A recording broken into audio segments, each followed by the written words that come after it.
friends, welcome back to Kelly Does Stuff, and welcome to part 2 of seeing if I can get Realistic Water, a product by Woodland Scenics, to work for a large river type object for a display that you are working on.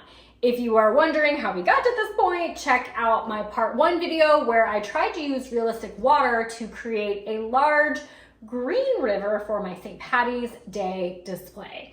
And the biggest thing that I was curious about is how come a week after I poured the product, it seemed to just disappear. There were several things that happened in the creation of the river, definitely some user error issues, but I ended up, after I was done pouring it, I had something that looked like water. And then like a week later, it was gone. And I was wondering what could have caused that to happen. I mentioned at the end of part 1, I had a couple theories, and in this video, I'm gonna test them out.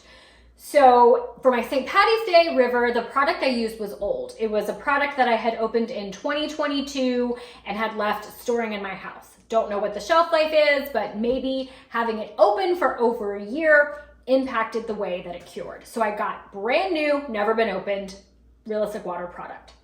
The next thing we have to make sure, Woodland Scenics tells us, is we have to have a really good plaster seal. For my St. Patty's Day river, I thought I had done that, but possibly there were some cracks. There were some areas that weren't perfectly sealed. And so while it didn't look like I had a big seepage mess, like has happened to me in the past, maybe it was kind of sealing down slowly through some of those cracks. And that's why a week later, it looked like the product had disappeared. The next thing I wondered about is temperature. I create outside, I do all of my projects outside for the most part, and it was pretty warm when I was pouring my multiple layers, and then when I cured my product, and then I left it outside also for a week. So maybe just the heat impacted the product curing. I have heard people talk about, like, in the long term, the product just kind of doesn't hold up. So maybe that was accelerated because it was hot outside. So I'm going to use new product, really good plaster seal, pour this again outside where it is warm. And then I'm going to use new product, really good plaster seal, hopefully fingers crossed, and pour this in my garage. My garage is not yet incredibly hot like it will be in summer. So I think there's going to be enough of a temperature variance at play there. I don't know. It's not super scientific, okay? I'm just playing around. I'm curious. I'm experimenting. So come along. Let's see if we can get realistic water to work for a river. It's a river. We're gonna call that a river. Let's go. We're gonna start with our outside pour first. And Woodland Scenics tells us that we can only pour 1/8 of an inch deep of this product at a time. We have to wait for a minimum of 24 hours for it to cure before we can go back in with each of our second pours. Okay, here we are the next day with our outside pour, and it looks pretty good. Let's go into the light for a better look. Nothing spilled out anywhere, seeped out, so that's good. And it really doesn't look super filled with water because we really didn't pour very much water. So at this point, it's kind of looking like I expected it would. And here's our garage pour. Looks pretty much the same, so no real difference between inside and outside. Let's do our second pours. Here we are again, more than 24 hours later, and it's really not looking all that spectacular. It doesn't look any deeper to me with this second pour. We do have some bugs that have landed in here, so that adds a nice realistic swamp touch. Let's take a look at the garage pour. Okay, I think this one looks better with the second pour. It looks like it has more water in it. Now, this of course might not have anything to do with the garage temperature. This really is not a very scientific process. I probably poured more product in this one on that second pour.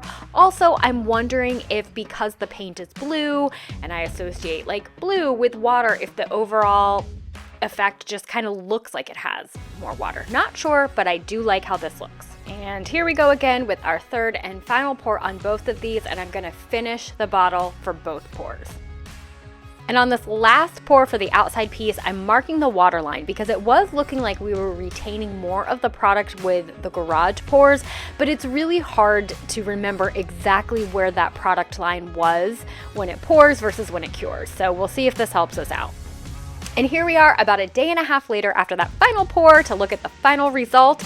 And it looks like it's doing pretty good. We are still holding that water line, so it's curing well so far. And as an added realistic bonus, we have a dead mosquito in our swamp water.